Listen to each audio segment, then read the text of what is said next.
head to the money desk now. Devan Murugan joining us once again. So, Devan, we're on lockdown level 2. Basically, the economy is pretty much open, apart from international travel and a few industries that have to come online. Is it full steam ahead for the economy now?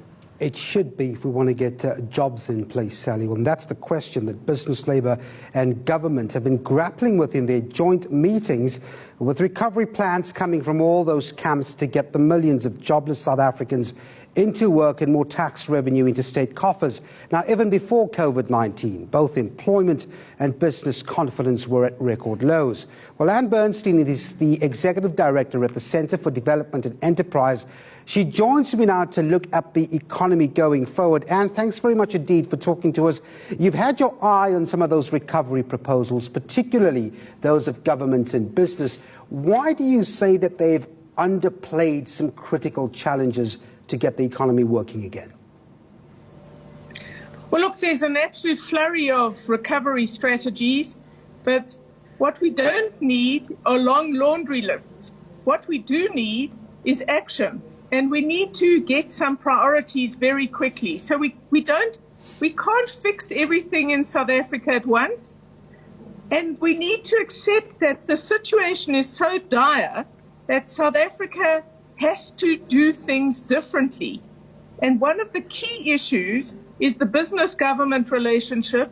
And are we going to free up firms to hire as many people as possible to survive this terrible economic situation and to start building a bridge to recovery?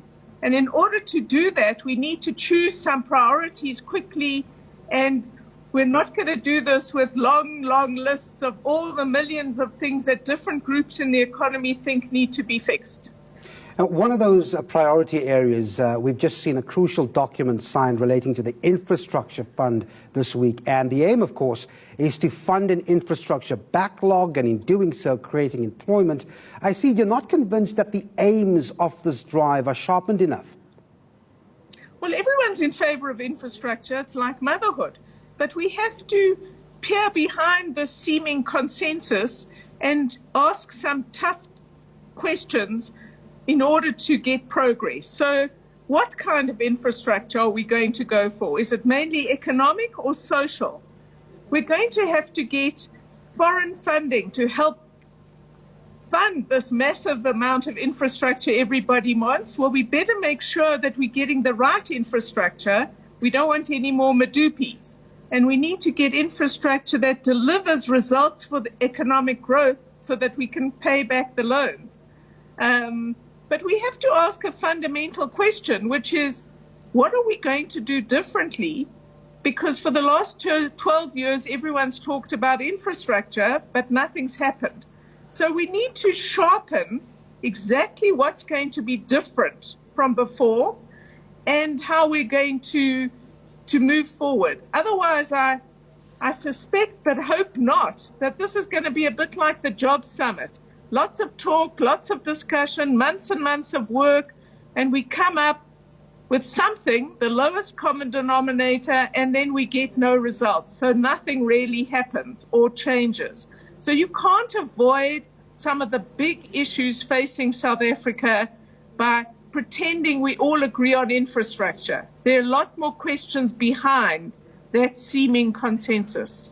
One of the issues you point out is that crucial area around state capacity, Anne. I mean, to get some of those plans off the ground, you will need competence, you'll need state capacity. It's a crucial area. You argue this has not been urgently addressed and given the attention it deserves. So a number of the recovery strategies, business, the ANC, the president, they all acknowledge, yes, state capacity is weak. We need some more capacity building. But the president, for example, has said he needs to focus on building a more competent, ethical state. I would argue one that understands how to manage markets. But he never tells us the precise steps in order to get there. We're going to have to deal with cadre deployment, with having all the wrong people for the job. We need a meritocratic state where we appoint black and white South Africans who actually have the expertise to do the jobs required. So that's critical. But what nobody wants to deal with in any of the documents really is what do we do tomorrow? Because rebuilding the state is going to take time. So what do we do in the meanwhile?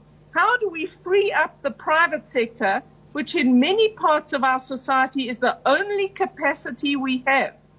How do we free them up to work with a small group in government to make things happen?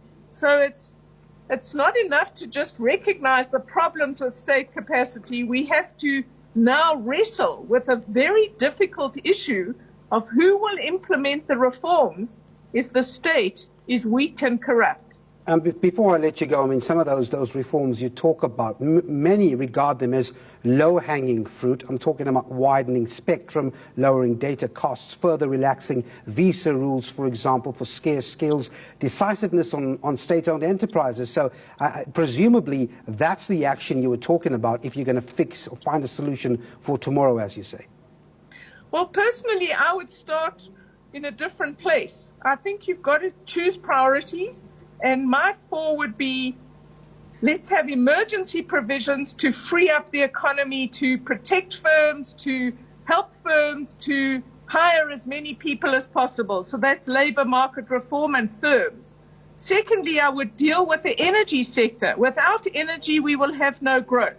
Thirdly, I would implement immediate actions to get results on corruption. It's too slow. We need some senior people charged, tried, and in jail. And then lastly, we have some nearly 12 million people now who are unemployed. I think we need to look at the public works program.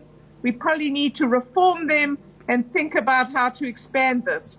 So those would be my four priorities to start with. Let's deliver something. Let's get some progress, and then you'll build momentum for the next round of priorities. All right, and Bernstein.